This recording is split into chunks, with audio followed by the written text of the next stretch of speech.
Hello, Sid Roth here, and I'm going to introduce you that most of you Bonjour, Sid Roth ici, et je vais vous présenter celui que la plupart d'entre vous ne connaissent pas, mais j'ai appris à le connaître parce que nous venons de faire une émission de télévision ensemble. Elle sera diffusée pendant la semaine du 26 octobre. Son nom est Ivan Tuttle. Il y a 35 ans, il a eu une expérience d'aller en enfer et au paradis, et il avait des informations téléchargées sur lui. C'est absolument phénoménal. Je connais son pasteur, j'ai vérifié avec lui et il a dit qu'il était un prophète extrêmement fiable.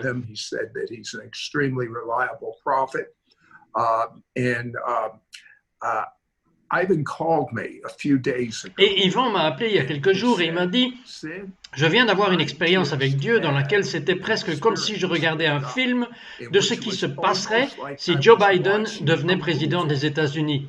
Et puis, j'ai pris la décision de ne pas le laisser faire ça. La raison en est que je ne pensais pas que Biden gagnerait et numéro 2, c'était trop effrayant. Mais quand le président Trump a dit publiquement, après avoir entendu ce mot d'Ivan, exactement ce qu'Ivan a vu dans ce film, votre vision que j'ai ressentie, malheur à moi si je ne vous laisse pas entendre cela. But when President Trump said publicly, after I heard this word from Ivan, exactly what Ivan saw in this movie or vision, I felt, woe is me if I don't let you hear this. Yvan, qu'est-ce que le président a dit récemment que vous m'avez dit? What did the president recently say that you told me? Well, Sid, Eh bien, il y avait pas mal de choses qu'il a dites. Tout d'abord, vous l'avez dit devant lui. Oui, je l'ai déjà dit. Êtes-vous son auteur de discours? Non, pas exactement, mais d'accord. La veille de sa sortie, oui, ce dont j'ai parlé était de ce qui se passerait, se produirait si Biden et Kamala Harris entrent en fonction. Et au fait, c'est important, vous êtes allé au paradis et en enfer il y a 35 ans. Pourquoi maintenant parlez-vous? Pourquoi pas il y a 35 ans? 5 years ago. Why now are you talking about it? Why not 35 years ago? Eh bien, il y a beaucoup de raisons pour lesquelles je n'étais pas prêt pour ça, et deux, le monde n'était pas prêt pour ça non plus, pour les choses qui vont sortir. Et ce que Dieu m'a donné, il a dit que c'est ce dont tu as besoin pour libérer les choses que j'ai vues. Comment attendre le bon moment et le moment juste. C'est le 26 octobre. Nous publierons cette émission, mais maintenant la chose qui presse est cette élection présidentielle. Vous savez, de Dieu qui va gagner. Mais vous avez vu cela. Expliquez. Était-ce une vision? Dites-moi les circonstances. Explain. Was it a vision? Tell me the circumstances. Je vais vous dire exactement ce que c'était. C'était exactement à 4h58 du matin parce que j'ai regardé l'horloge et je me suis réveillé. Je ne me réveille généralement pas tôt, mais je me suis réveillé. J'ai regardé l'horloge et tout d'un coup, j'étais en train de regarder ce qui se passait. C'était comme une énorme traduction cinématographique et j'avais raison de regarder cela arriver. J'ai vu ce qui allait se passer. Maintenant, voici ce que... Dites-moi une ou deux des choses que vous avez vues. Et puis le président Trump, dites exactement ce que vous avez vu. Eh bien, j'ai vu comment la Chine allait devenir propriétaire des États-Unis. Vraiment, je veux dire, j'ai vu ça, mais le président Trump a utilisé cette terminologie. Les mêmes mots, exactement, oui. Et puis, l'autre phrase exacte qu'il a utilisée, comment la Russie était contrariée par la facturation et comment Biden allait se débarrasser de cela pour qu'il puisse entrer et il pourrait être une superpuissance pour le pétrole et le gaz naturel en raison de leur lien avec l'Iran.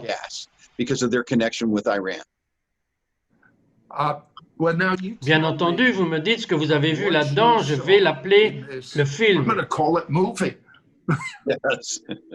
Oui, c'était comme un film, je veux dire, c'était juste, c'était tellement réel que vous pouviez juste tendre la main et le toucher. Était-ce en couleur, en 3 dimensions? Oui, c'était en 3 dimensions, c'était comme être dedans, c'était comme si vous pouviez juste tendre la main et toucher quelqu'un. Vous savez, je veux dire que je regardais cela exactement comme c'est arrivé, et voici ce qui s'est passé. Tout s'est passé d'un coup. Il s'est ouvert et j'ai vu la date de février 2022. Février 2022. S'ils prennent le relais, s'ils obtiennent la fonction, ce qu'ils feraient et ce serait. if they were to get into office, what they would do, and it would really be Soyez gentils pour les démocrates. the Democrats. It Ce would serait vraiment be plus Kamala Kamala Harris Harris than que Biden parce qu'il va être un peu comme calmé, il est comme une marionnette avec eux en ce moment, et c'est ce qui va se passer.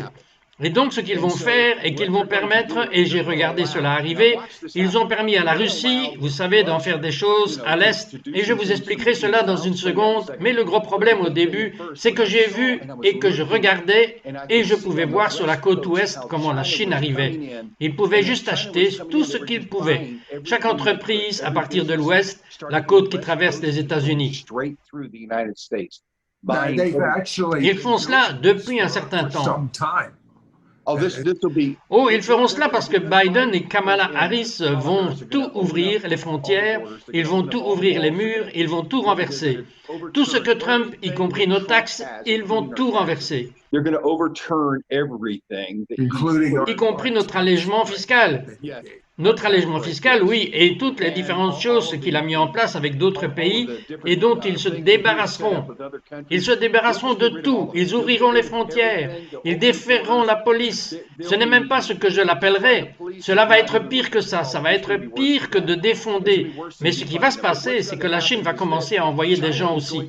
Pas seulement acheter l'endroit, mais voici ce qui se passe. Ils se préparent pour Biden et Kamala Harris et quelques autres personnes dans ce parti afin qu'ils soient financièrement fixés, et c'est ce qui arrivera s'ils emménagent maintenant. Ce serait illégal normalement, mais ils peuvent établir les règles comme ils le souhaitent. Now, that would be illegal normally, but they can make the rules the way they want to make them, so that they can make it so that, oh well, I'm not in office. Eh bien, je ne suis plus au bureau. Je peux prendre cet argent, alors j'ai regardé ça pendant qu'ils emménageaient, et je veux dire que c'était effrayant. Je veux dire qu'ils auraient littéralement pris le relais, et nous avons eu les émeutes qui sont pires que ce qu'elles sont maintenant. Je n'appellerais même pas ça une émeute, ce serait juste c'est juste le chaos. Que s'est-il passé maintenant? Ça se détend vraiment en février 2022. C'est quand ça va tout simplement se détraquer, ça va leur prendre un peu plus d'une année pour tout détendre, et la Chine va se précipiter. Ils doivent se précipiter rapidement, et puis la Russie, parlant de se précipiter, la Russie va aller de l'avant et commencer à fournir du gaz naturel et le pétrole parce qu'ils font un pacte avec l'Iran.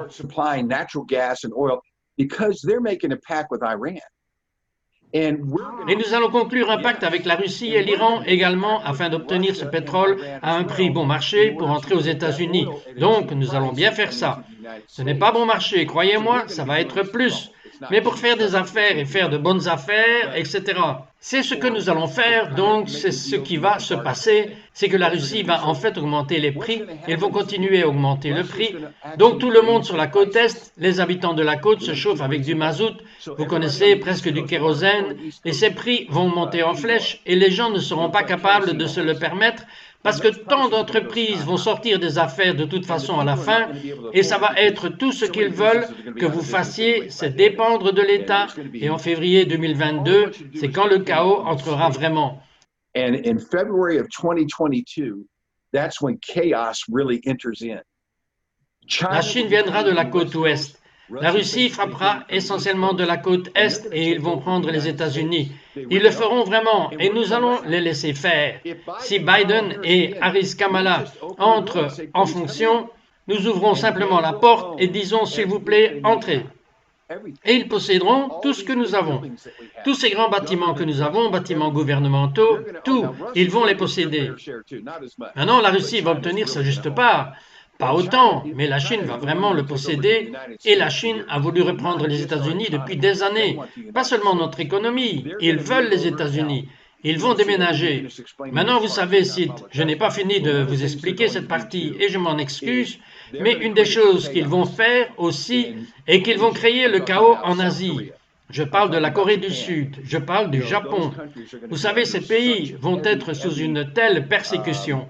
De toute façon, ils vont essayer de déplacer leur peuple et c'est ce qu'ils vont faire. C'est comme ça qu'ils vont le faire à partir de l'Ouest. Pour nous, c'est l'Ouest où la Chine entre en jeu et vous allez le voir arriver parce que partout en Californie, dans tout l'État de Washington, Oregon, dans ses principaux États, là-bas, ça va être juste le chaos total qui va arriver. C'est irréel, mais nous ne pouvons pas permettre que ça arrive. Donc c'est ça le pire. C'est ce qu'ils vont faire. So that's the worst part of it. Sid. That's what they're going to do. Well, I have Je to dois vous tell dire, you, Yvan et moi devons vous dire ce que j'ai demandé à Yvan après qu'il m'ait dit cela. Je lui ai posé deux questions. Combien de temps cela prendrait-il pour l'Amérique telle que nous la connaissons pour être aussi démantelée que vous l'avez vu dans ce film? America as we know it to be as dismantled as you saw in that movie. Ça ne prendra qu'un an, un peu plus d'un an à partir du moment où vous devez réaliser qu'une fois qu'ils ont laissé tomber tout ce qui a été fait depuis les 4 dernières années, une fois qu'ils se sont débarrassés de tout, alors ce chaos entrera. Cela prend juste un an pour que cela se produise, un peu plus d'un an. But you told Mais vous me m'avez dit que vous saviez qui allait être président des États-Unis. the United States. Oui, c'est Donald Trump. That's Donald John Trump. Alors pourquoi Dieu vous donnerait-il cette vision particulière? Particular dream/vision. To warn people. Pour avertir les gens que si vous ne sortez pas et votez, cet homme sera de retour au bureau ovale. C'est ce qui va arriver à notre pays. C'est quelque chose en ce moment, ce n'est pas simplement donner un bureau à quelqu'un, mais c'est trouver le bon homme au bon endroit et au bon moment. Il va y arriver. Mais nous sommes censés faire quelque chose pour cela. Vous savez, c'est comme s'il y a des guerres qui se produisent. Vous lisez l'Ancien Testament, il y avait des guerres et les choses qui se sont passées, et Dieu leur a donné la victoire sur ces choses. Eh bien, nous devons faire notre part. Et nous sommes censés sortir et voter. Nous sommes censés attirer les gens. Nous sommes censés parler. Nous ne sommes pas censés nous asseoir et garder la bouche fermée. Vous savez ce qui s'est passé avec Roe versus Wade. Nous sommes assis sur nos mains et n'avons rien fait. Et nous ne pouvons plus nous permettre de faire cela. Nous ne pouvons tout simplement pas. Et Dieu m'a permis de voir ce qui se passerait. Si les chrétiens disent, vous savez quoi, je vais juste m'asseoir et je ne sais pas à propos de cet homme. Écoutez, il n'est pas un prédicateur. Il n'était pas envoyé là-bas pour être un prédicateur. Il a été envoyé là pour être notre président. Et il a fait des choses que personne d'autre n'avait faites avant. Et si nous ne pouvons pas voir cela, si nous ne pouvons pas... Regardez comme nous sommes aveugles, nous sommes spirituellement aveugles, nous ne voyons pas et nous devons sortir et nous avons besoin de devenir actifs. Vous savez, moi-même, j'ai donné de l'argent. Je fais des choses comme cela pour sa campagne parce que je crois en lui. Et c'est quelque chose que je pense que les gens ont besoin de réaliser, que nous devons faire plus que ce que nous avons fait. Dieu ne m'a pas donné cette vision juste pour le plaisir, il m'a donné cette vision comme un avertissement. Et écoutez, si on ne le fait pas, si mon peuple, et c'est comme ça qu'il le dit, si mon peuple, et nous devons nous humilier, nous devons parler aussi, nous devons aller dehors et faire quelque chose. Le jour où on s'assied, qu'on reste calme, c'est fini, nous sommes condamnés. It's over. And if we sit back and be quiet, we're doomed. That's You know, Ivan, Oui, vous savez, Yvan, il y a quelque chose que je n'ai pas compris entre vous et moi, et je suppose le Mishpocha, la famille qui regarde. J'ai étudié la Bible qui est le meilleur livre d'histoire qui soit. Et il y a un précédent que Dieu a établi. Et tout le péché est mauvais. Ne vous méprenez pas. Mais il y a 3 péchés qui poussent la terre à vomir son peuple. get me wrong. But there are 3 sins that causes a land to vomit out its people. And you study this in the Et Bible. vous étudiez cela dans la Bible. Le premier péché qui cause cela, vous l'avez mentionné, cela s'appelle le sacrifice d'enfants. C'est toujours le cas, mais maintenant cela s'appelle un bon avortement médical. Mais tuer des bébés, l'effusion de sang, parce que c'est ce que le diable a besoin, de sang innocent, jeté comme ça. Et Dieu n'a pas besoin de ça. Shedding of blood, because that's what the devil requires, innocent blood shed like that. And God doesn't need that. He already had the most. Il y avait déjà le plus innocent qui ait jamais vécu et qui soit mort en tant que fils, Jésus. Et puis la deuxième chose est l'institution du mariage, comme Dieu l'a créé entre un homme et une femme. Et le troisième grand péché pour Dieu est de venir contre le juif en Israël. Dieu dit dans Genèse 12, chapitres 1, 2 et 3, « Moi, Dieu, je bénirai ceux qui bénissent le peuple juif, et je maudirai ceux qui les maudissent. » Genesis 12, chapter 1 through 3, I, God, will, verses 1 through 3, I, God, will bless those who bless the Jewish people, and I will curse those who curse them. And in their seed, Et dans leur semence, et cette semence est encore là aujourd'hui, le monde entier sera béni parce que cette graine est dans chaque vrai chrétien.